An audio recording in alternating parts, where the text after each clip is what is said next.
పల్నాడు జిల్లా మాచర్ల నియోజకవర్గం వెల్దుర్తి మండలం గుండ్లపాడు గ్రామ టీడీపీ నేతల జంట హత్యల కేసులో ఏ6 మాజీ ఎమ్మెల్యే పిన్నెల్లి రామకృష్ణారెడ్డి, ఏ7 పిన్నెల్లి వెంకటరామిరెడ్డిల ముందస్తు బెయిల్ పిటిషన్ను సుప్రీంకోర్టు కొట్టివేసి 2 వారాల్లో విచారణ అధికారుల ముందు లొంగిపోవాలన్న న్యాయస్థానం స్పష్టం చేసిన నేపథ్యంలో మాచర్ల జూనియర్ సివిల్ కోర్టులో లొంగిపోయిన పిన్నెల్లి సోదరులు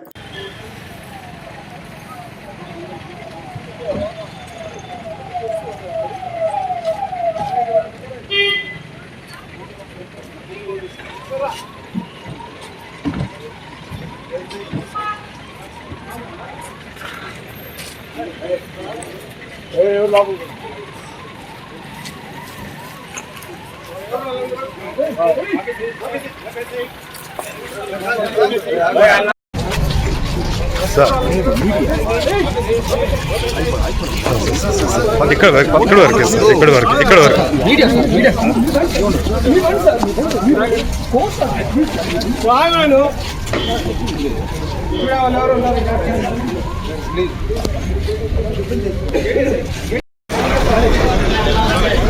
వెళ్ళిపోవాలి.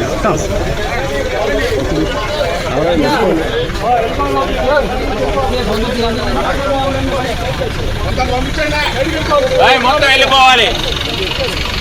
బ్రదర్ ఇక్కడ ఎవరు ఉండొద్దు, వెళ్ళిపోవాలి. అవుట్ వర్షం है जंगल है।